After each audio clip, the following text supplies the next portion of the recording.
স্বামীর সাথে তো এত ভালো ব্যবহার করিস না। তোরা যে কি আমরা বুঝি না, কথা কন ঠিক খেয়ে না। পুরুষ পাইলে গা ঘেঁষে গল্প করবে এখনকার মেয়েরা।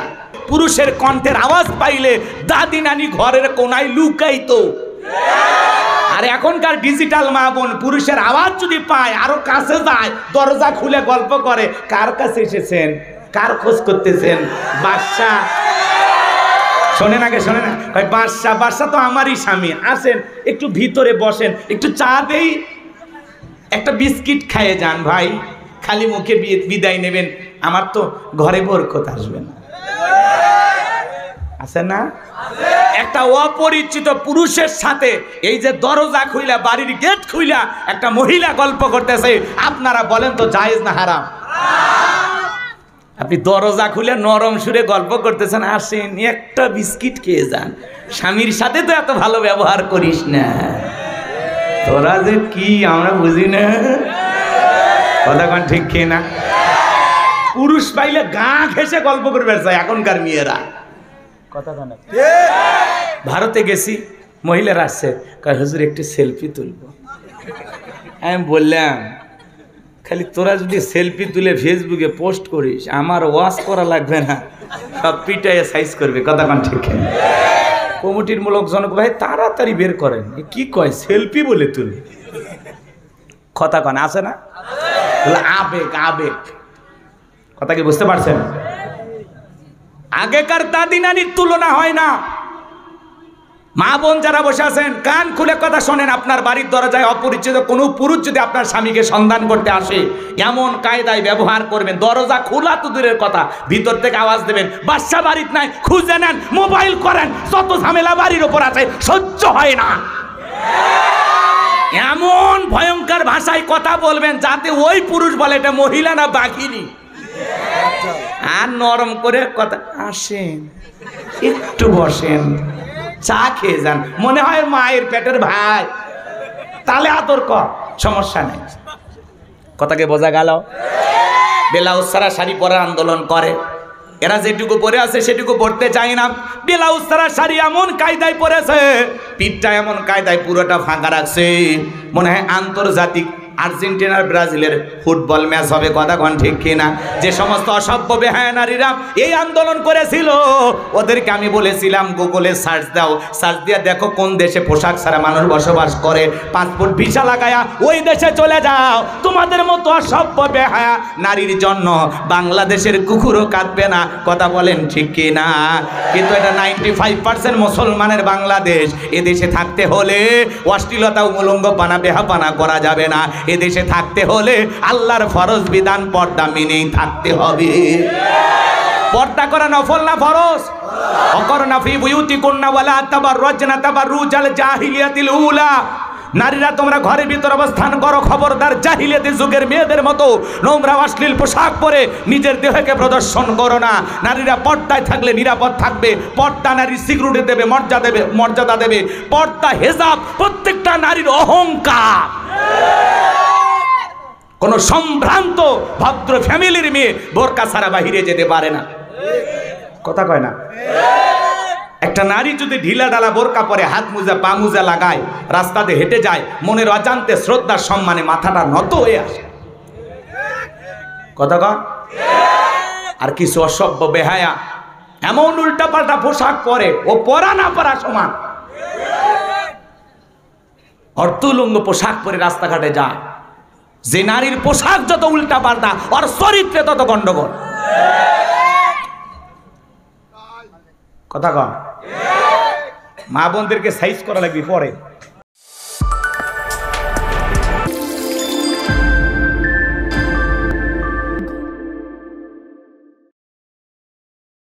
তার মানে কি বুঝলেন? ঈমান আছে যার, আল্লাহর কাছে দাম আছে তার, কথা বলেন ঠিক কিনা আমার ভাইয়েরা। এই জন্য সংক্ষিপ্ত কথা আপনাদের উদ্দেশ্যে বলে দিয়ে যায়, পৃথিবীতে টাকা থাকলে সফল হওয়া যায় না। পৃথিবীর সবচেয়ে বড় বড় ধনী আছে, এই যে আগে শুনলেন না বিল গেটস, টাকার মালিকের অভাব নাই বা জানবো আমার, এরপরে তাদের দাম্পত্য জীবনে কিন্তু সুখ নাই, কথা বলেন। বইয়ের সাথে কি হয়ে গেল? ডিভোর্স হয়ে গেল। পৃথিবীর সেরা ধনী, স্বামী স্ত্রীর সম্পর্ক টিকে রাখতে পারলো না। কথা কি বুঝাইতে পারলাম? রাগ করতেছেন মনে? এইভাবে আমরা যদি হিসাব নিকাশ করে দেখি তাহলে সম্পদ সুখ দেয় না, ক্ষমতা সুখ দেয় না। কথা কি বুঝতে পারছেন? এই যে আমাদের পৃথিবীতে দেখবেন যশ খ্যাতি অর্জন আলা অনেক সেলিব্রিটি, ক্রিকেটার আছে, ফুটবলার আছে, নায়ক গায়ক আছে না? পৃথিবীর সব চাইতে মনে করেন আলোচিত একজন ফুটবলারের নাম যদি আপনাদেরকে বলতে বলি, বলেন তো নামি দামি এরকম সেলিব্রিটি ফুটবলার আছে না? কি না? মেসি, হ্যাঁ, সাদিয়া আমিন, কি আমি বুঝি না বাবাগুলো না। হ্যাঁ, আর কি না? রোনালদো, হয়তো মেসি, নেইমার, আচ্ছা যাই হোক, এমবাপ্পে না?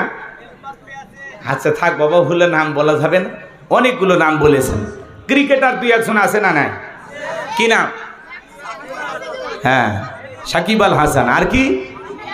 মাশরাফি, বিরাট কোহলি। বাপরে ভাই, ভারতের বিলিয়ন নাকি? হ্যাঁ, দেশের ভাত খাও, ভারতের গুণ গাও গা। একটা শোন, ঠিক আছে। এই যে এদের নাম আপনারা জানেন। পৃথিবী কাঁপানো নায়ক আছে না? নাই, কি নাম? শাহরুখ খানের ভক্ত, দেখছেন? আর কি? এরে বাবা, আপনারা ভালোই নাম জানেন। শাহরুখ খান, সালমান খান। এদের সংবাদে দেখলাম সালমান খানের বাড়ির সামনে নাকি ফাঁকা গুলি ছুটছে, বেচারা নিরাপত্তাহীনতায় ভুগতেছে। এজন্য তার বাড়িতে এখন প্রশাসনের লোকজনেরা পাহারাদার, তারা পাহারা দিচ্ছেন, সিকিউরিটি দিচ্ছেন, নিরাপত্তা দিচ্ছেন। সালমান খান সুপারস্টার, তার বাড়ির সামনে গোলাগুলি। তাহলে এই সুপারস্টারের কোনো দাম আছে? কথা বলে না কেন? একটা নায়কের বাড়ির সামনে গোলাগুলি কেন হবে? কি নায়ক হইল, কি অভিনয় করলো, কি ভক্ত তৈরি হইল যে বাড়ির সামনে এসে গুলি করে? কথা কয় না কেন? এরা আমাদের মডেল হতে পারে না, এরা আমাদের আদর্শ হতে পারে না। কথা বলেন ঠিক কিনা? কিসের সালমান খান, কিসের শাহরুখ খান, যারা লাফালাফি করে, নাচানাচি করে, তাদের সিনেমার মাধ্যমে বিভিন্ন বিষয় তুলে ধরে, এগুলো কোনোদিন আপনার আমার মডেল হতে পারে না। শাকিব খান আপনার আমার মডেল হতে পারে না। ইমানদারদের মডেল হবে একমাত্র বিশ্বনবী মুহাম্মদ রাসূলুল্লাহ সাল্লাল্লাহু আলাইহি সাল্লাম। কথা বলেন ঠিক কিনা? নায়কের স্টাইলে চুল কাটা যাবে না, বিশ্বনবীর সুন্নতি স্টাইলে চুল কাটতে হবে। কথা বল ঠিক কিনা? আল্লাহ তাআলা বলেন, লাকাদ কানা লাকুম ফি রাসূলিল্লাহি উসওয়াতুন হাসানা, তোমাদের জন্য উত্তম আদর্শ রয়েছে রাসূলের জীবনের ভিতরে। কথা বলেন ঠিক কিনা? তাহলে আমাদের মডেল, আমাদের আদর্শকে মুহাম্মদ রাসূলুল্লাহ সাল্লাল্লাহু আলাইহি ওয়াসাল্লাম। কথা বলেন ঠিক কিনা? কেমন আদর্শ নেতা! 63 বছরের জিন্দেগিতে একটি মিথ্যা কথা বলেননি, এমন বিশ্ব রেকর্ড পৃথিবীর কোনো মানুষের আছে? তিনি হলেন নেতা, তিনি হলেন পয়গম্বর। কথা বলেন ঠিক কিনা? আর এগুলো মডেল বাড়ির সামনে এসে গুলি মারতেছে। সালমান খান এখন ভয় আছে, মুম্বাই পুলিশ যায় তার বাড়ি পাহারা দিতেছে, যাতে এই নায়ক সাহেবকে কেউ যেন গুলি না করতে পারে, আহত না করতে পারে। কথা বলেন ঠিক কিনা? আমার ভাইয়েরা, যাই হোক, মন খারাপ করবেন না, আমি সামনের দিকে যাই। টাকা থাকলে সফল হওয়া যায় না, ক্ষমতা থাকলে সফল হওয়া যায় না, যশখ্যাতি থাকলে সফল হওয়া যায় না। সফল হয়েছে তারা, ঈমান এনেছে যারা। ক্বাদ আফলাহাল মুমিনুন, অবশ্যই মুমিনেরা সফল, অলরেডি মুমিনেরা সফল। সফল হয়েছে তারা, ঈমান এনেছে যারা। ঈমানদাররা দুনিয়াতেও সফল, আখিরাতেও সফল। আর বেঈমানেরা দুনিয়াতে সফল, মরার পরে পিটায়া জাহান্নামে দিবেন তিনি কে? এজন্য কথাকে ক্লিয়ার বোঝা গেল। তাহলে আমি শুধু একটা কথা আপনাদেরকে বলবো, সফল হয়েছে কারা? আপনারা বলবেন ঈমান এনেছে যারা। কথা কি বুঝতে পারছেন? টাকা থাকলে আল্লাহর কাছে দাম নাই, ক্ষমতা থাকলে আল্লাহর কাছে দাম নাই। আল্লাহর কাছে দাম আছে তার, ঈমান আছে যার। চেহারা হোক কালো, হোক ফর্সা, হোক ধনী, হোক গরিব, লম্বা হন, খাটো হন, বেটো হন, চেহারা আঁকা বাঁকা যেমনই হোক না কেন, আপনার ভিতরে ঈমান আছে, আল্লাহর কাছে দাম আছে। আল্লাহর কাছে যদি দামি হতে পারি, এই জীবনে আর কিছু চাওয়ার আছে? তাহলে বলুন, সফল হয়েছে কারা? ঈমান এনেছে যারা। বলেন, সফল হয়েছে কারা? ঈমান এনেছে যারা। এইবার শোনেন, আমি ছোট্ট একটা প্রশ্ন আপনাদেরকে করি। একজন অমুসলিম জোহরের নামাজের পূর্বে ঈমান গ্রহণ করেছে, ওই ব্যক্তির উপরে জোহরের সালাত আদায় করা কি?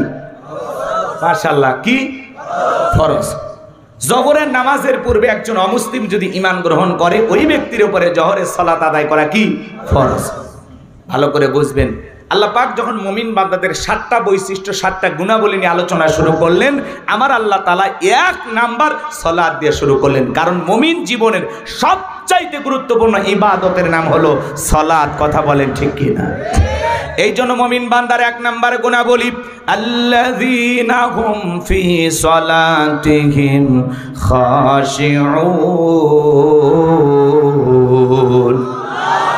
আমার আল্লাহ রাব্বুল আলামিন বলেন, যারা নিজেদের সালাত বিনয়ের সহিত নম্রতার সহিত খুশু ভাব নিয়ে আল্লাহর ভয় নিয়ে আদায় করে, আপনি আমি যখন সালাত আদায় করব অন্তরে ভয় থাকতে হবে কার? তাফসীর ইবনে কাসির থেকে বলছি বাজান গো আমার, তাফসীরি কারকেরা এই আয়াতের ব্যাখ্যায় লিখেছেন, আপনি আমি যখন নামাজের ভিতরে দাঁড়িয়ে যাব অন্তরের ভিতরে সুচিন্তা দুশ্চিন্তা, বিবির কথা, ব্যবসা বাণিজ্যের কথা, দুনিয়াবি কোনো চিন্তা ভাবনা মনের মধ্যে রাখা যাবে না। টেনশন মুক্ত হৃদয় নিয়ে আল্লাহ রাব্বুল আলামিনকে সিজদা দেওয়ার জন্য মসজিদে গিয়ে দাঁড়ানোর দরকার আছে না নাই?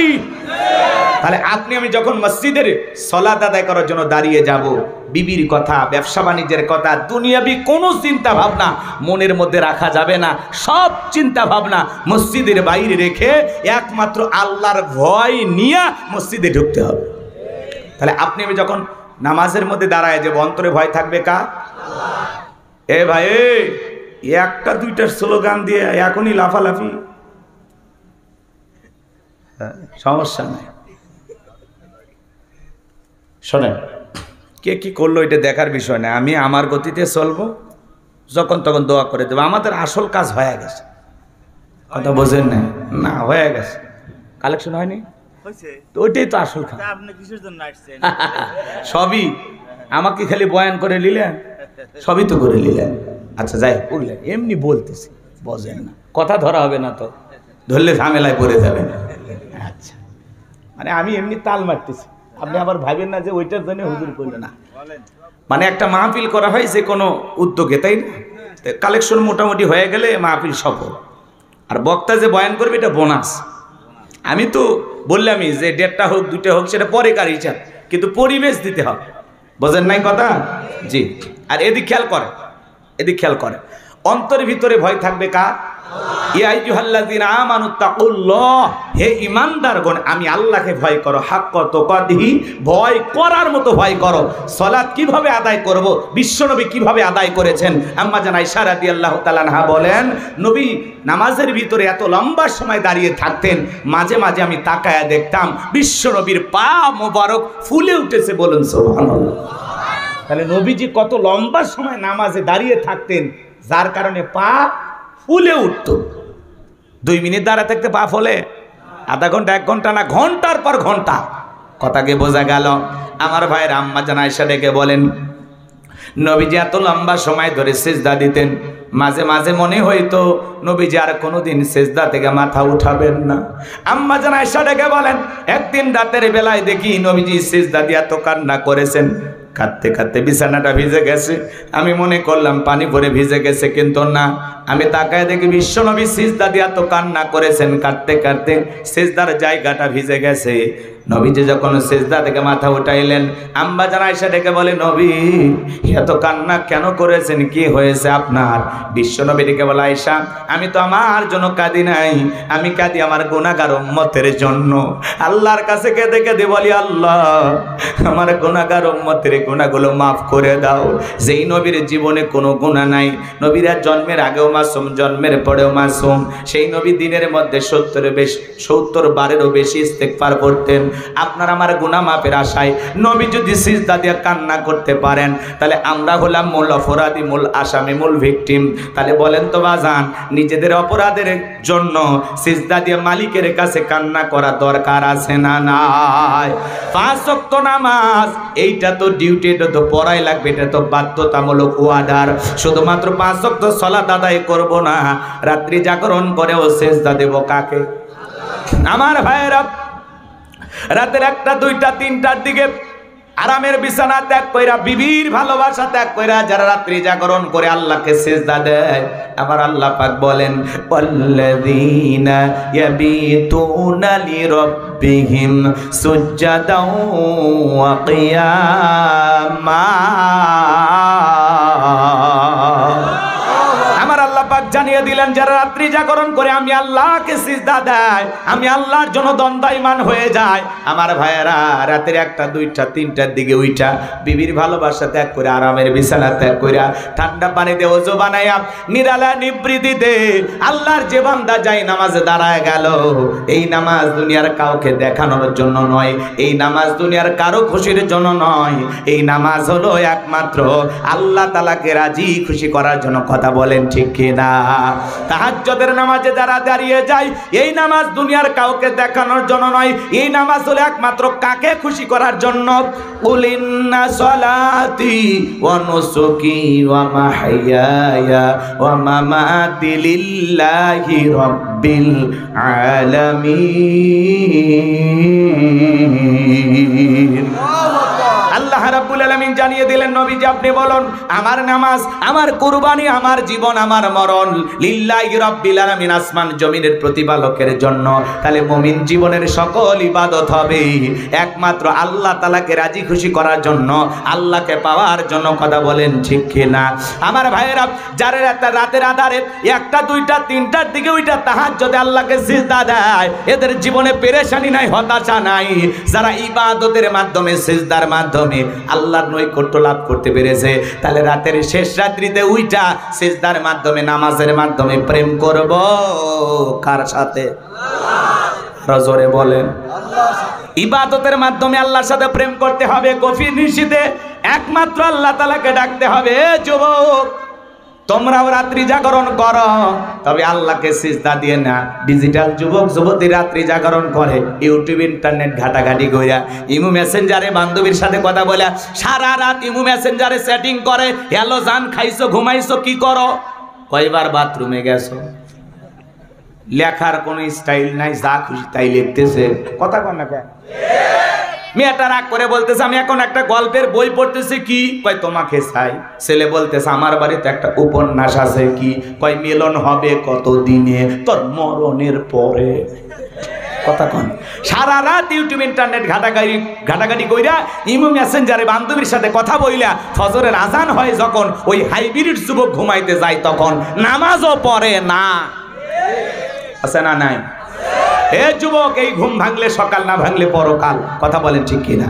কেমন করে ঘুমাও তুমি, ওরে সিরাজগঞ্জের যুবক, কেমন করে ঘুমাও তুমি ফজর করে কাজা? এমন তো হতে পারে ও তোমার জহরে জানাজা, এমন তো হতে পারে ও তোমার জহরে জানাজা। কথা বলে ঠিক কিনা? তাহলে যুবক রাত্রি জাগরণ করে বান্ধবীর সাথে কথা বলবা, সিজদা দিবা কারে? প্রেম করতে হবে কার সাথে? আর জোরে বলেন, কার সাথে? দুনিয়ার ধোকায় পাগল হয়েও না। যুবকদেরকে পরে সাইজ করতেছে, ওদেরকে সাইজ করার খুব ইচ্ছা আমার, একটু অপেক্ষা করেন। আমার ভাইয়েরা সামনের দিকে যায়, যে কথা বলতে চাচ্ছিলাম বলেন তো বাজান। তাহলে রাত্রি জাগরণ করে সিজদা দেব কাকে? আর জোরে বলেন। সিজদা দিয়ে চোখের পানি ছেড়ে দিয়া আল্লাহর কাছে কেঁদে বলবো, রব্বানা সরিফান্না আযাবা জাহান্নাম ইন্না আযাবাহা কানা গরামা। হে আমাদের রব, ওই কঠিন ভয়ঙ্কর জাহান্নামের আগুন থেকে আমাদের মুক্তি দাও। যে জাহান্নামের আযাব আর শাস্তি সহ্য করার ক্ষমতা আমাদের নাই, ওই জাহান্নাম বড় কঠিন জায়গা।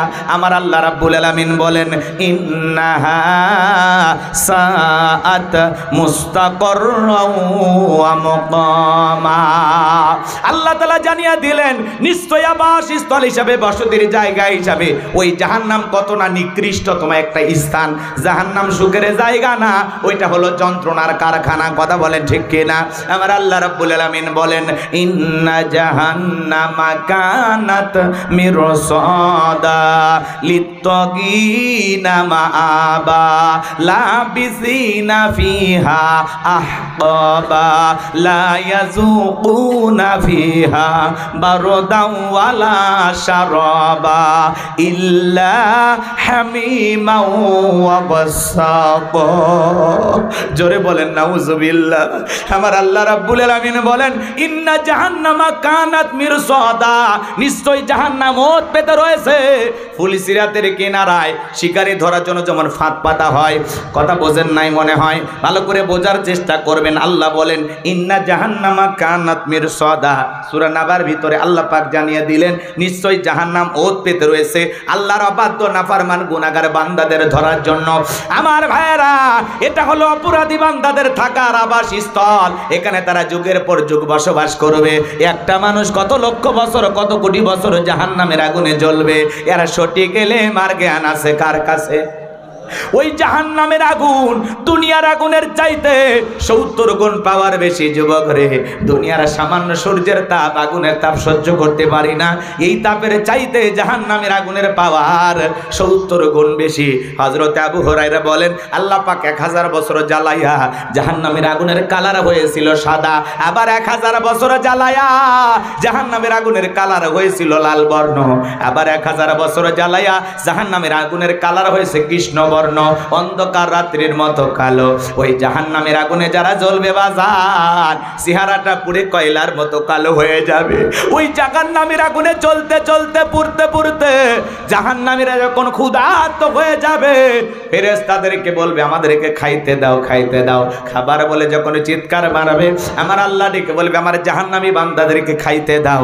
জাহান্নামের তলদেশে এক ধরনের ফলের চাষ করা হবে, যেই ফলের নাম হলো জাক্কুম, কাঁটাযুক্ত ফল। এই ফলটা যখন খাদ্য হিসেবে জাহান্নামীদের হাতে হাতে পরিবেশন করা হবে, ওই ফলটা পাওয়া মাত্র এই জাহান্নামীরা খাওয়ার জন্য গলার ভিতরে দেবে। গলার মাঝামাঝি ফলটা আটকে যাবে, ভিতরে যাবে না, বাহিরে আসবে না। যত গলা নাড়াচাড়া করবে কাঁটাগুলো ফুটবে আর ফুরবে। জাহান্নামী বান্দাকে আমার আল্লাহ এই ফল খাইতে দিয়েছে ক্ষুধা মেটানোর জন্য না, জাহান্নামী বান্দার শাস্তি আরো বেশি বাড়ানোর জন্য। কথা বলেন ঠিক কিনা?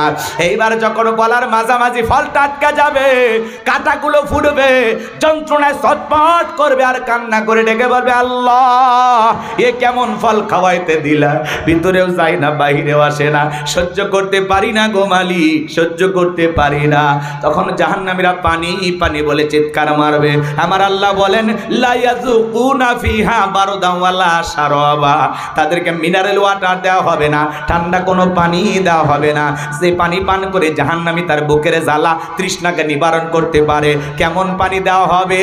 ইল্লা হামিমা ওয়া গাসসাকা, আল্লাহু আকবার। এমন উত্তপ্ত ফুটান্ত গরম পানি পান করাই দেওয়া হবে, যা পুজ ব্যতীত কিছুই নয়। ও সিরাজগঞ্জের বাবাজিরা, দেখের ভিতরে বড় বড় ফোড়া হয়, ফাটায়া দিলে ভিতর থেকে কি বের হয়? পুজ। একটু জোরে কর। হাসপাতাল থেকে সংগ্রহ করে দেব, 1 গ্লাস খাবেন 50,000 টাকা দেব। 1 লাখ দিলে বুঝি অবশ্যই খাবেন? কথা কয় না? রাজি আছেন কেউ? এগুলো কি আসলে খাওয়ার জিনিস? এগুলো কখনো মানুষ কল্পনাতেও চিন্তা করে যে এগুলো খাবো? শুনে ঘৃণা লাগতে সি হুজুরি সব কি বলেন? কথা গোলাম রব্বানি না, গোলাম রব্বানির বাবারও না। আল্লাহ বলতেছেন সূরা নাবার 25 নাম্বার আয়াত, ইল্লা হামিমা ওয়া গাসসাকা, এমন উত্তপ্ত ফুটান্ত গরম পানি জাহান্নামীদেরকে পান করাই দিয়ে দেওয়া হবে, যা পুজ ব্যতীত কিছুই নয়। ওই পুজওয়ালা দুর্গন্ধওয়ালা ওই পানি যখন জাহান্নামী পান করবে, আমার ভাইয়েরা, জাহান্নামীর লারি হুরিগুলো গলে গলে পিছনে রাস্তা দিয়ে বের হয়ে যাবে। ওই জাহান্নামের উত্তপ্ত গরম পানি চেহারার সামনে নিলে চেহারাটা ঝলসে যাবে, দেগের গোস্তগুলো খসে খসে পড়বে। এই যদি হয় জাহান্নামের শাস্তি, এই যদি হয় জাহান্নামীদের আযাব। কত ধরনের আযাব আছে 2-4 ঘন্টা আলোচনা করে শেষ করতে পারবো না। জাহান্নামের সর্বনিম্ন শাস্তি হলো জাহান্নামের একজোড়া স্যান্ডেল জুতা পায়ে দিয়ে থাকা, একজোড়া স্যান্ডেল যে পরিধান করে থাকবে, ওই জুতার গরমে জাহান্নামীর মাথার মগজগুলো টকবক করে গলে কান মুখ নাক দিয়ে বের হয়ে যাবে। আমার ভাইরা, নানান ধরনের জাহান্নামের শাস্তি আছে। এ বাজান গো আমার, সেই জাহান্নাম থেকে বাঁচার জন্য নেক আমল করার দরকার আছে না নাই? বলেন তো জাহান্নামের শাস্তি কি ঘটেছে না ঘটবে? আল্লাহ তাআলা আগেই সিগন্যাল দিলেন, সতর্ক বার্তা দিলেন, বান্দাদেরকে সাবধান করে দিলেন, বান্দা এই হলো জাহান্নামের শাস্তির বিবরণ, এই হলো জাহান্নামের শাস্তির বর্ণনা। এখনো সময় আছে সেই জাহান্নাম থেকে বাঁচার জন্য নেক আমল করার দরকার আছে না নাই? আল্লাহ তাআলা আগে অ্যাডভান্স কেন জানিয়ে দিলেন? যাতে আমরা সতর্ক হতে পারি, সাবধান হতে পারি। উলামায়ে কেরাম কেন বারবার বলে তোমরা কান্না করো, আল্লাহর ইবাদত করো, ইবাদতে মনোযোগী হয়, জাহান্নাম থেকে নিজে বাঁচো, নিজের পরিবারকে বাঁচাও। উলামায়ে কেরাম কেন বারবার বলে নেক আমলের জিন্দেগি করো, নেক আমলের জিন্দেগি করো, মালিকের সাথে গভীর সম্পর্ক করো। এ বাজান গো আমার, আমরা কেন জাহান্নামের কথা বলি? আমরা চাই না বাংলাদেশ কেন তামাম পৃথিবীর একজন মানুষ জাহান্নামে যাক, এটা আমাদের কামনা না বাসনা না। আমরা চাই সমস্ত মানুষগুলো নেক আমল করে আল্লাহর প্রিয় গোলাম হয়ে জান্নাতে যায়। এটাই আমাদের চাওয়া, এটা আমাদের দিলের তামান্না। কথা বলেন ঠিক কিনা? তাহলে বলেন তো জাহান্নামের সেই ভয়াবহ শাস্তি সহ্য করার ক্ষমতা আমাদের আছে? তাহলে সেই জাহান্নাম থেকে বাঁচার জন্য ফিরে আসতে হবে কার দিকে? আল্লাহর দিকে, রবের দিকে। কথা বলেন ঠিক কিনা? তাহলে আজ থেকে নেক আমল করবো তো ইনশাল্লাহ, গোলামি করবো তো ইনশাল্লাহ। ভাই মাঝে মাঝে সিজদা দিয়ে অঝরে কাঁদবেন, নিজের অপরাধ যা আছে মালিকের কাছে বলবেন, যা মনে চাই সিজদায় ঘন্টার পর ঘন্টা কাঁদবেন আর কাঁদবেন, কাঁদবেন আর কাঁদবেন, আর যা যা অপরাধ সব স্বীকার করবেন। মাফ করে দিতে পারে কে? বলেন মাফ করে দিতে পারে কে? জীবনে গুনাহ তো কম করি নাই, অপরাধ তো কম করি নাই, কেন চাইবেন না? চাওয়ার দরকার আছে না নাই? লম্বা হবে, লম্বা করব না। সাহাবায়ে কেরাম যখন সালাত আদায় করতেন মরুভূমিতে, পাখিগুলো খেজুর গাছ মনে করে সাহাবীদের কাঁধের উপরে, মাথার উপরে বসে থাকতো। বিশ্বনবীর সাহাবীরা সালাতে এত মনোযোগ, এত মনোযোগ, কাঁধে পাখি পড়ে থাকে, তারপরেও তারা টের পাইতো না। বলেন আল্লাহু আকবার। হযরতে তালহা রাদিয়াল্লাহু তাআলা সালাত আদায় করতেছিলেন, জঙ্গল থেকে সাপ এসে সন্তানটাকে বেঁচিয়ে ধরলো। স্ত্রী মানুষজনকে ডাকলেন, ছেলেটাকে বিপদ মুক্ত করলেন। হযরতে তালহা নামাজ শেষে জিজ্ঞাসা করে, বিবি রে, বাড়িতে এত মানুষজন, ব্যাপারটা বুঝতে পারলাম না। ডেকে বলে, স্বামী আপনি যখন সালাত আদায় করতেছিলেন, জঙ্গল থেকে সাপ এসে সন্তানটাকে পেঁচিয়ে ধরেছিল, আমি মানুষজনকে ডেকে ছেলেটাকে বিপদ মুক্ত করলাম। এত ঘটনা আপনার চোখের সামনে ঘটে গেল, আপনি কি কিছুই বলতে পারেন না? হযরতে তালহা ডেকে বলে, বিবি রে, নামাজের মধ্যে মন যদি এদিক সেদিক চলে যায়, তাহলে নামাজ তো আর নামাজ থাকে না। বলেন আল্লাহু আকবার। আর আপনি আমি নামাজ পড়ি শাহজাদপুর, মন চলে যায় সিরাজগঞ্জ রোডে। কথা কয় না? নামাজ পড়ে এই গ্রামের নাম হলো মাকড়কোলা, আর মন চলে যায় ভোলা। কথা কোন ঠিক কিনা? নামাজ পড়ে সিরাজগঞ্জে, মন চলে যায় ভারতের বর্ডারে। নামাজের মধ্যে মন দাঁড়ায়, আমাদের মন খালি ছটপট করে, আমাদের পাগল মন, কোনো কথা শোনে না। কথা কোন ঠিক কিনা? একটি গবেষণায় বলা হয়েছে বাংলাদেশের কিছু কিছু নামাজি আছে যাদের মন নামাজের মধ্যে 8 সেকেন্ড স্থির থাকে না। আমাদের মন বড় এত অস্থির, নামাজের ভিতরে দুনিয়াবি এক কথা, মাঝে মাঝে এত দুনিয়াবি কথা মনে হয় নামাজে 2 রাকাত চলতেছে না, 1 রাকাত চলে, তাও ভুলে যায়। আছে না ভাই? মাঝে মাঝে দুনিয়াবি কথা, চিন্তা ভাবনা নামাজের ভিতরে এত মনে হয় সিজদা 2টা দিলাম না 1টা দিলাম, নামাজের মধ্যে ব্রেক করে ভাবা লাগে। কথা কয় না ভাই? আমাদের মন কি মন বললাম? এক গোলাম রব্বানি কইলেই দোষ। পাগল মোহন মন রে, মন কেন উল্টো পাল্টা বলে? ও পাগল মন মন রে, মন কেন মসজিদে না যায় রে? আল্লাহ রে, কোন দুনিয়ায় পাঠাইলাই আমারে? বর্তমানের নারী পুরুষ সমান সমান মাপ, লম্বা চুল কাটিয়া আবার মাথায় লাগাই ক্যাপ। আল্লাহ রে, কোন জামানায় পাঠাইলাই আমারে? হিন্দি গানের টান মারিয়া রাস্তা হাইটা যায়, আবার কারো সুরে সুরে বুকটা ফাইটা যায়। আল্লাহ রে, কোন দুনিয়ায় পাঠাইলাই আমারে? জিন্সের প্যান্ট শার্ট পরিয়া রাস্তা হাইটা যায়, পোলা না মাইয়া ওইটা সেনা বড় দায়। আল্লাহ রে, কোন দুনিয়ায় পাঠাইলাই আমারে?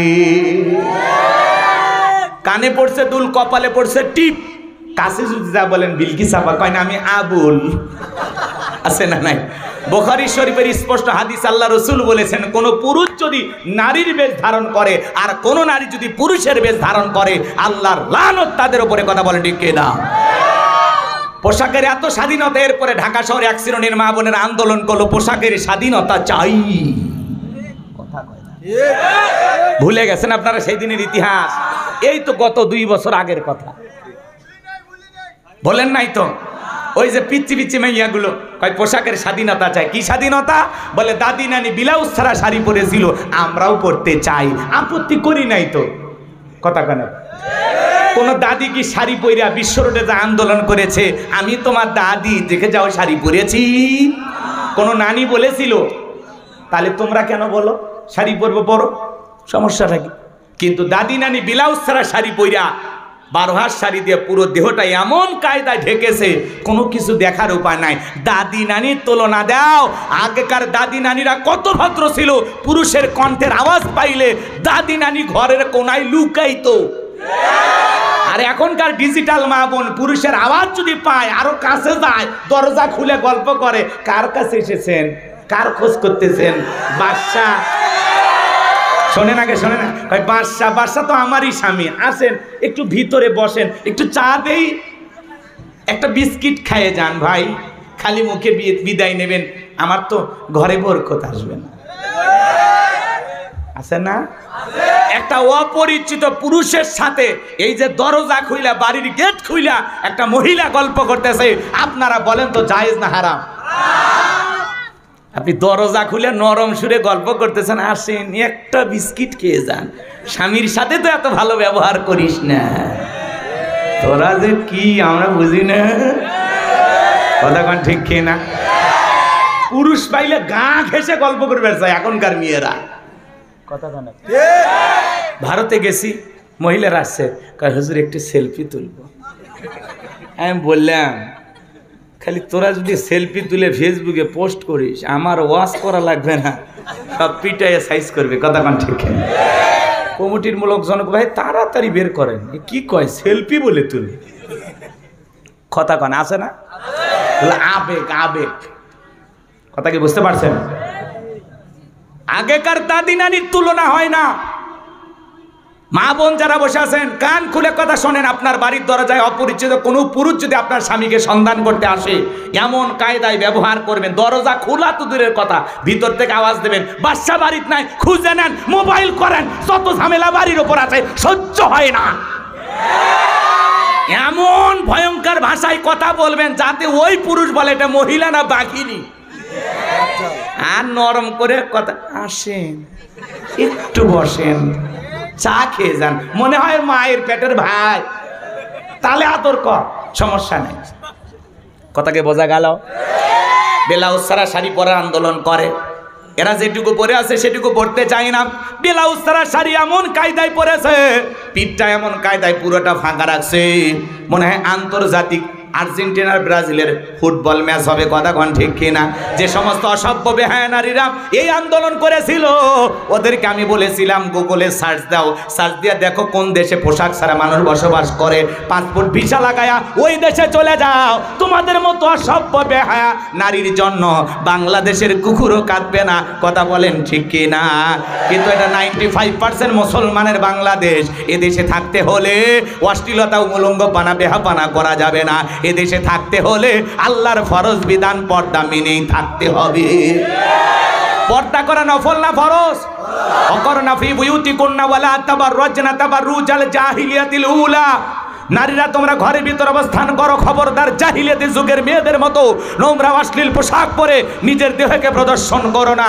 নারীরা পর্দায় থাকলে নিরাপদ থাকবে। পর্দা নারী সিকিউরিটি দেবে, মর্যাদা দেবে।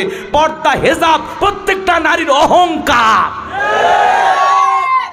কোন সম্ভ্রান্ত ভদ্র ফ্যামিলির মেয়ে বোরকা ছাড়া বাহিরে যেতে পারে না। কথা কয় না? একটা নারী যদি ঢিলা ঢালা বোরকা পরে, হাত মোজা পা মোজা লাগায়, রাস্তাতে হেঁটে যায়, মনের অজান্তে শ্রদ্ধার সম্মানে মাথাটা নত হয়ে আসে। কথা কয়? আর কিছু অসভ্য বেহায়া এমন উল্টা পাল্টা পোশাক পরে, ও পরা না পরা সমান, অর্ধউলঙ্গ পোশাক পরে রাস্তাঘাটে যায়। যে নারীর পোশাক যত উল্টা পাল্টা, ওর চরিত্রে তত গন্ডগোল। কথা কন? মা বোনদেরকে সাইজ করা লাগবে, পরে চলেন সামনের দিকে যাই, কষ্ট হচ্ছে আপনাদের মনে হয়, সামনের দিকে যাই। বাজান গো, আমার মন খারাপ করবেন না, মা বোনদের জন্য একটু আলোচনা হওয়া দরকার, কারণ বারবার ওরাই দেশের সরকার, কথা কোন ঠিক কিনা? আমার ভাইয়েরা, মা বোন যারা বসে আছেন, মা পর্দা আপনার নিরাপত্তা দেবে। পর্দাশীল নারীর উপরে আল্লাহ রহমত বরকত নাজিল হয়। একটা পর্দাশীল আল্লাহওয়ালা নেককার কোরআন পড়নেওয়ালা মেয়ের পেট থেকে নেককার সন্তান জন্মগ্রহণ করে। আজকের ঘটনা এ বাংলাদেশে, আজকের ঘটনা রে বাজান গো আমার, বৃদ্ধ বাবাকে সন্তান ফেলায় গেল, বৃদ্ধ বাবাকে সন্তান ফেলায় গেল, বাংলাদেশের ঘটনা। বৃদ্ধ বাবা অঝরে চোখের পানি ছেড়ে দিয়ে কান্না করে। সাংবাদিকেরা জিজ্ঞাসা করে, বাবাজি কে আপনাকে ফেলায় গেল? বলে, আমার ছেলেটা আমাকে ফেলায় গেল, আমাকে যখন বাড়ি থেকে তাড়ায় দেয়, আমি বলেছিলাম বাবা আমার এক মুঠে না খাবার খাইতে দে, আমার একটু ভাত খাইতে দে। আমার ছেলেটা শেষবারের মতো আমাকে ভাতটাও খাইতে দেয় নাই। আমি একটু পানি চাইছিলাম, আমার পানি পর্যন্ত খাইতে দেয় নাই। আমার ছেলেটা তার প্রিয়তমা স্ত্রীর কথা শুনে, আমার ছেলের বইয়ের কথা শুনে ছেলেটা আমার উপরে নির্যাতন করতে করতে আমি বাবাকে রাস্তায় ফেলায় গেল, আমার এক মুঠো খাবার পর্যন্ত দেয় না। সাংবাদিকদের সামনে কথা বলতে বলতে বৃদ্ধ মানুষটা চোখের পানি ছেড়ে দিয়ে কান্না করতেছে, আর দেখে বলে, ও সাংবাদিক ভাইয়েরা, ও মিডিয়ার ভাইয়েরা, আমার ছেলে আমার উপরে জুলুম করেছে, এর বিচার আমি চাই না। আমার ছেলে আমাকে ফেলাইয়া দিয়েছে, আমি বাবা মন খারাপ করি নাই। তারপরে আমি আমার ছেলের জন্য দোয়া করি, আল্লাহ আমার সন্তানকে ভালো রাখুক, সুখে রাখুক। বাবা কারে বলে? বাবারা অভিশাপ দেয় না, বরদুয়া দেয় না, কিন্তু যারে দেবে তার কপাল পুড়তে টাইম লাগবে না, কথা বলেন ঠিক কি না? এই জন্য বিশ্বনবী বলেছেন, হুমা জান্নাতুকা নারুকা, তোমার পিতা মাতাই তোমার বেহেশত, তোমার পিতা মাতাই তোমার দোজখ। যুবক রে, আজকে বৃদ্ধ বাবার চোখের পানি, এই অসহায় বাবাকে যারা রাস্তায় ফেলায় গেছে, এই সন্তান আসলে সন্তান না, এটা সন্তান নামের কুলাঙ্গার। সন্তানকে দিন শিখাইতে পারে নাই, যে সন্তান মাদ্রাসায় পড়েছে। বাংলাদেশে একটা মাদ্রাসা পড়ুয়া সন্তানের এমন চরিত্র বের করে দেখান যে তার বাবাকে ভাত দেয় না, মাকে ভাত দেয় না, বাবা মাকে বৃদ্ধাশ্রমে পাঠাইছে। সন্তান যারা হাফেজ বানাইছে, আলেম বানাইছে, মুফতি মুহাদ্দিস বানাইছে, আলেম বানাইছে, মনে রাখবেন আলেমেরা পিতামাতার কদর বোঝে, আদর যত্ন বোঝে। তারা পিতামাতাকে অনেক বড় মালিকের নিয়ামত মনে করে। তারা কোনোদিন মা বাবার সাথে খারাপ ব্যবহার করে না, চোখ রাঙায় না, গালি দেয় না, কারণ আলেমেরা মা বাবার মর্যাদা সম্মান জানে, কথা বলেন ঠিক কি না? এজন্য সন্তানকে মাদ্রাসায় পড়াবেন, ওই সন্তান বৃদ্ধ বয়সে আপনাকে বাড়ি থেকে বের করে দেবে না, বৃদ্ধ বয়সে আপনাকে আগলায় রাখবে, ছোট্ট শিশুর মতো আপনাকে ভালোবাসা দেবে, কথা বলেন ঠিক কি না? এজন্য সন্তানকে মানুষের মতো মানুষ বানান।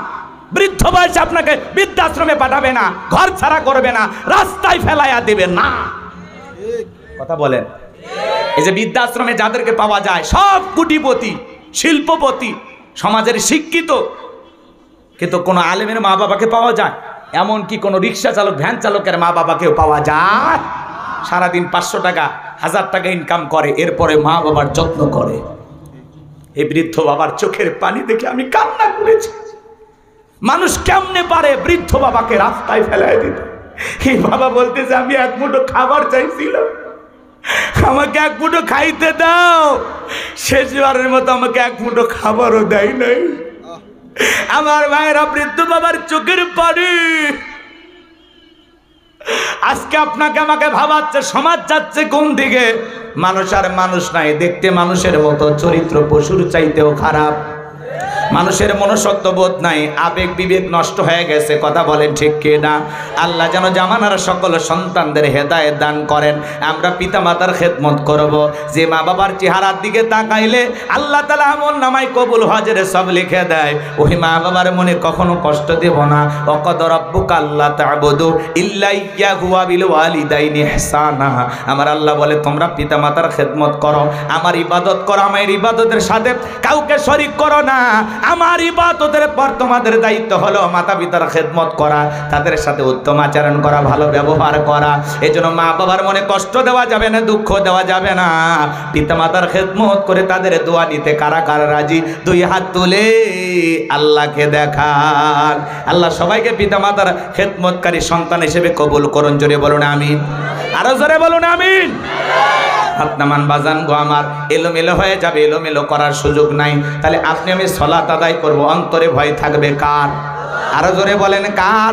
এক মুরব্বী চাচা এত তাড়াহুড়া করে ওযু করছে, এক ঠ্যাং না ধুয়ে মসজিদে ঢুকছে। তাই সালা মসজিদ পিছলা গায়ে চাচা একদিক লঙ্গি একদিক। মানুষ বলে চাচা লঙ্গি খুলে গেছে, লঙ্গি ঠিক করেন। বলেন আগে জামাত ধরি, কথা বলে বলে আল্লাহু আকবার। এরকম তাড়াহুড়ো করার মুসল্লি আছে না নাই? নামাজের ব্যাপারে এত তাড়াহুড়া করা যাবে না। নামাজের জামাত শুরু হয়ে গেছে, তারপরে দৌড়াইয়া যাওয়া যাবে না। আপনি ধীরস্থির ভাবে যাবেন, যতটুকু সালাত পেয়েছেন বাকিটা পরে আদায় করে নেবেন। কথা বলেন ঠিক কি না? আমার ভাইয়েরা, আপনি আমি যখন মসজিদে সালাত আদায় করার জন্য দাঁড়িয়ে যাব, অন্তরে ভয় থাকতে হবে কার? সালাত আদায় করব আর মনে মনে খেয়াল করব আমি নামাজ আদায় করতেছি, আমার আল্লাহ আমাকে দেখতেছেন। আমি নামাজ আদায় করতেছি, আমার আল্লাহ আমার সামনে দাঁড়িয়ে আছেন। নামাজ আদায় করবেন জোহরের সালাত, আর মনে মনে ভাববেন এই জোহরের সালাত আমার জীবনের শেষ সালাত। আমি আসর পর্যন্ত আল্লাহর জমিনে নাও বেঁচে থাকতে পারি। একটা ফাঁসির আসামিকে যদি বলা হয় এখন রাতের 10টা বাজে 12টায় তোমার ফাঁসি, আমার ভাইয়েরা লোকটা যদি ইমানদার হয়, 2 রাকাত নামাজ যদি আদায় করে, ওইটা হবে দুনিয়ার সবচাইতে ভালো ইবাদত। তার ওই দিনের নামাজ হবে জীবনের সবচাইতে ভালো নামাজ। কথা বলেন ঠিক কিনা? ফাঁসির আসামি জীবনের শেষ মনে কইরা 2 রাকাত নামাজ যেভাবে আদায় করে, প্রত্যেকটা ওয়াক্তে সালাত আদায় করবেন আর মনে মনে ভাববেন এই আসরের নামাজ আমার জীবনের শেষ নামাজ, মাগরিব পর্যন্ত নাও বেঁচে থাকতে পারি। এরকম ভয় নিয়ে 5 ওয়াক্ত সালাত আদায় করবেন। কারা কারা? 2 হাত তুলে দেখান তারা। আল্লাহ সবাইকে 5 ওয়াক্ত নামাজি বানায়া দেন। জোরে বলেন আমিন। 5 ওয়াক্ত সালাত মসজিদে গিয়ে জামাতের সহিত আদায় করবো তো ইনশাআল্লাহ। আল্লাহ কবুল করুন। জোরে বলুন আমিন। নামাজের ব্যাপারে তাড়াহুড়া করা যাবে না। জোহরের 4 রাকাত সুন্নত, ইমাম আর মুসল্লি একসাথে নিয়ত বেঁধেছে, ইমামের 2 রাকাত হওয়ার আগে মুসল্লি 4 রাকাত শেষ। এবার জিজ্ঞাসা করতে বাজান আমার 2 রাকাত হয় না, আপনার 4 রাকাত হয়ে গেল। বলে হুজুর আপনাদের চর্চা কম আছে না নাই ভাই? 2 রাকাত 2 মিনিটে শেষ, 4 রাকাত 4 মিনিটে শেষ। মাঝে মাঝে সিজদা এমন ভাবে দেখালে এরকম মারতেছে, এরকম মারতেছে। ওর ধান্দা যে 2 রাকাতের 4 সিজদা একবারে দিলে আরো ভালো হয়। এরকম তাড়াহুড়ো করে নামাজ আদায় করা যাবে না। সাহাবায়ে ইকরাম 2 রাকাত নামাজ পড়ে সারা রাত কাটাইছে। সিজদা দেব লম্বা, রুকু করব লম্বা, তেলাওয়াত করব লম্বা। কথা বলে ঠিক কিনা? তাড়াহুড়া কইরেন না। কথা কন মনে থাকবে নাকি বিরক্ত হইছেন? তাহলে 1 নাম্বার আল্লাযীনা হুম ফি সলাতিহিম খাশিউন, যারা নিজেদের সালাত বিনয়ের সহিত নম্রতার সহিত আল্লাহর ভয় নিয়ে আদায় করে। তাহলে আল্লাহর ভয়ে 5 ওয়াক্ত সালাত আদায় করব, তাহাজ্জুদ পড়ব ইনশাআল্লাহ। মুমিন বান্দার 2 নাম্বার গুণাবলী ওয়াল্লাযীনা হুম আনিল লাগবি মুরিদুন। মুমিন বান্দার 2 নাম্বার গুণাবলী অনাত্মক কথাবার্তা বলা যাবে না, আজে বাজে গল্প গুজব করা যাবে না। এক জায়গায় বসে 2-3 ঘন্টা গল্প করে, চায়ের কাপে ঝড় তোলে, মনে হয় গিবত কমিটির সভাপতি সেক্রেটারি বসে গেছে, অমুক খারাপ তমুক খারাপ, এ ভালো না সে ভালো না। এলাকার সব তথ্য ওনার কাছে আছে না নাই? মানুষের সমালোচনা করে কোনো লাভ নাই, অমুক তমুক খারাপ এগুলো বলা যাবে না। বাজান গো, নিজের আত্মসমালোচনা করেন, নিজের জীবনের ত্রুটিগুলো তালাশ করেন, নিজের ভুল সংশোধন করেন। কথা বলেন ঠিক কিনা? মানুষের সমালোচনাকারীরা ওয়াকুন্না নাখুদু মাল খাইদিন, তারা যাবে সাকর নামক জাহান্নামে। যারা সমালোচনাকারী, দুনিয়াতে মানুষের সমালোচনায় ব্যস্ত, ইসলামের বিরুদ্ধে আলেমদের বিরুদ্ধে সমালোচনায় ব্যস্ত, এরা যাবে সাকর নামক জাহান্নামে। আপনি এত সমালোচনা করেন কেন? মানুষের সমালোচনা না করে নিজের জীবনের আত্মসমালোচনা করেন, নিজের আত্মশুদ্ধির জন্য কাজ করেন, নিজের জীবনের ভুলগুলো নিয়ে পেরেশানিতে থাকেন। কথা কন মনে থাকবে তো ইনশাআল্লাহ? মুমিন বান্দা জবান দিয়ে সে কথা বলবে যে কথা বলে সব হয়, আজে বাজে কথা বলার সুযোগ নাই। কারণ আপনার জবানের প্রত্যেকটা কথার জবাব আল্লাহর কাছে দিতে হবে। কথা বলে ঠিক কিনা? তাহলে জবানের প্রত্যেকটা কথার হিসাব নেবেন কে? মা ইয়ালফিজু মিন কাউলিন ইল্লা লাদাইহি রাকিবুন আতীদ। বান্দা এমন কোন কথা বলে না যে কথা রেকর্ড করার জন্য আমার ফেরেশতারা নাই। আপনার জবানের প্রত্যেকটা কথা ফেরেশতারা লিপিবদ্ধ করতেছে, রেকর্ড করে রাখতেছে। কথা বলেন ঠিক কি না? মনে মনে গালি দিচ্ছেন, তাও রেকর্ড হচ্ছে। বাইরে যে আলেমদের সমালোচনা করতেছেন, রেকর্ড হচ্ছে। কথা কয় না? হুজুর ইমাম মসজিদের মুসল্লিদের দোয়ায় শামিল করে আর বলে, আল্লাহ মুসল্লিদের হেফাজত করো, নেক আমল আল্লাহ বানায় দাও, ব্যবসায়ী বরকত দাও। সব সময় ইমাম মুসল্লির কল্যাণ কামনা করে দোয়া করে, আর এই সমস্ত মুসল্লিরা চাই স্টলে বৈশা ওই ইমামের সমালোচনা করে। আছে না? ইমামের সম্মান, মর্যাদা, আদর, কদর, যত্ন আমরা বুঝি না, চাকরের মতো ব্যবহার করে। তোমার বাড়ি চাকর পাইছো? ইমামকে সম্মান করবেন, আলেমদেরকে সম্মান করবেন, বেয়াদবি করবেন না। কথা বলেন না কেন? ওলামা ইকরাম হলো নবীদের ওয়ারিস। আল ওলামা ওয়ারাসাতুল আম্বিয়া। ওলামা ইকরাম হলেন নবীদের ওয়ারিস। কথা বলেন ঠিক কি না? আল্লাহ বোঝার তৌফিক দান করুন। জোরে বলুন আমিন। আমার ভাইরা লম্বা হবে, লম্বা করব না। ভালো করে বুঝবেন, মুমিন বান্দা জবান দিয়ে কথা বলবে ততটুকু প্রয়োজনের, যতটুকু প্রয়োজনের অতিরিক্ত কথা বলা থেকে বিরত থাকা লাগবে। চুপ থাকলে আপনি নাজাত পাবেন। মাংসমাতা নাজা, চুপ থাকলেও আপনি নাজাত পাবেন। কথা কি বোঝা যায়? পরিষ্কার হয়েছেন তো ইনশাআল্লাহ? তাহলে মুমিন বান্দা কথা বলবে ততটুকু প্রয়োজন, যতটুকু প্রয়োজনের অতিরিক্ত কথা বলা থেকে বিরত থাকবেন। আর মুমিন বান্দা জবান দিয়ে সে কথা বলবে যে কথা বললে সওয়াব হয়। খারাপ কোনো কথা জবান দিয়ে বলা যাবে। মুমিন বান্দারা 2 নাম্বার গুণাবলী, অনার্থক কাজ করা যাবে না। মুমিনের টাকা হলে মুমিন সিনেমা হল বানাবে না, যাত্রা গানের আয়োজন করবে না, গানের কনসার্ট দেবে না, মদের বার দেবে না। মুমিনের টাকা হলে মুমিন মসজিদ বানাবে, মাদ্রাসা বানাবে, ঈদগাহ মাঠ বানাবে, কবরস্থান বানাবে। ভালো ভালো কাজে মুমিন তার অর্থকে ব্যয় করবে। কথা বলেন ঠিক কি না? মুমিন বান্দারা 2 নাম্বার গুণাবলী, অনার্থক গান বাজনায় কান দিয়ে শ্রবণ করা যাবে না। যুবকরে কানের ভিতর ইয়ারফোন লাগায়া তুমি গান শোনো, রূপবানে নাচে কমর দোলাইয়া, আল্লাহর ফেরেশতারা কবরে নিয়ে পিটাবে ঝোলাইয়া ঝোলাইয়া। সিরাজগঞ্জের এক যুবক কানের ভিতর ইয়ারফোন লাগাইয়া রেল লাইন পার হয়ে যায়, ট্রেন এসে ধাক্কা মেরে 3 টুকরে করে থুয়ে গেছে। মরার পরেও কানের ভিতর ইয়ারফোন লাগানো ছিল। এখন কবরে যা, ফেরেশতারা তোর জায়গা মতো বাদ্যযন্ত্র বাজায় দেবে। কথা বলেন ঠিক কি না? আজকে যুবক ডিজে বাড়িতে নাচতে নাচতে মারা যায়। যুবক পিকআপ ভ্যান ভাড়া কইরা নাচতে নাচতে বাসে যা ধাক্কা মারে ওই অবস্থায় মারা যায়। কথা কম না কেন? লাফালাফি করতেছ যুবক, ডিজে পার্টি করো, চাঁদরাত্রিতে গান করো, ঈদের দিনে ভটভটি পিকআপ ভাড়া করে লাফালাফি করো, নাচানাচি করো। দুর্ঘটনায় কত যুবক মারা গেল। মোটরসাইকেল চালাইতে চালাইতে যুবক শেষ। আছে না নাই? কারণ কার কখন মৃত্যু হবে আমরা কেউ জানি না। যুবকরা এই কান দিয়া গান শোনা যাবে না, এই কান দিয়ে অশ্লীল কথা শ্রবণ করা যাবে না, এই কান দিয়ে হক্কানে ওলামা ইকরামদের বয়ান শুনবেন, ইসলামী সঙ্গীত শুনবেন, কোরআন তেলাওয়াত শুনবেন। ভালো ভালো কথা কান দিয়ে শ্রবণ করা লাগবে। কথা বলেন ঠিক কি না? তাহলে মুমিন বান্দার 2 নাম্বার গুণাবলী, অনার্থক কথাবার্তা বলা যাবে না। মুমিন কথা বলবে যে কথা বললে সওয়াব হয়। মুমিন যে কাজ করবে, যে কাজ করলে সওয়াব হয়। মুমিন সেইগুলোই শুনবে যেগুলো শ্রবণ করলে সওয়াব হয়। এক কথায় সওয়াব আছে যেখানে আমরা আছি সেখানে, সওয়াব আছে যেখানে আর গুনাহ আছে যেখানে। মনে থাকবে তো ইনশাআল্লাহ? শর্টকাট করে দিচ্ছি খুব দ্রুত।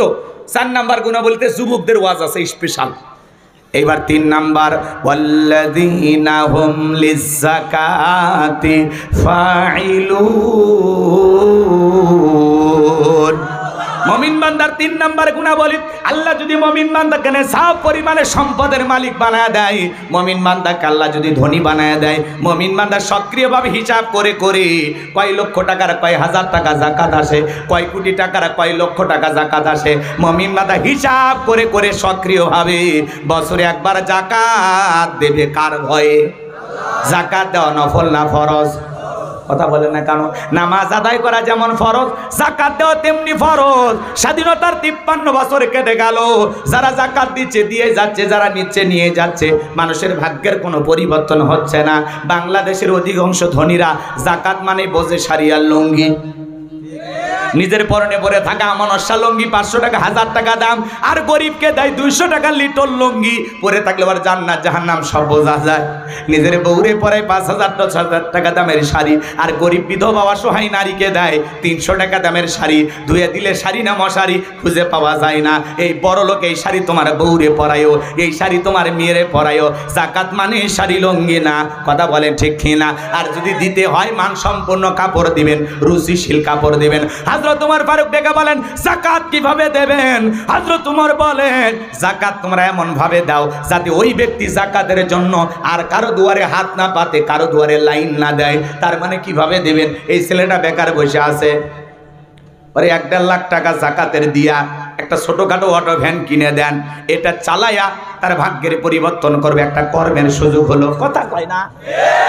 এই ছেলেটা বেকার বসে আছে, পরে তালগাছি বাজারে 1.5 লাখ টাকা যাকাতের দিয়া ছোট একটা চায়ের দোকান ধরায় দেন, ছোটখাটো একটা ব্যবসা প্রতিষ্ঠান ধরায় দেন।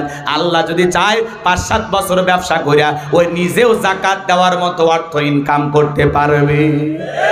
একটা বিধবা নারী আছে, শাড়ি দিয়ে কিলাম, সেলাই মেশিন কিনে দেন, 2টা ছাগলের বাচ্চা কিনে দেন, গাভী গরু কিনে দেন, এগুলো লালন পালন করে তার ভাগ্যের চাকা ঘুরাবে।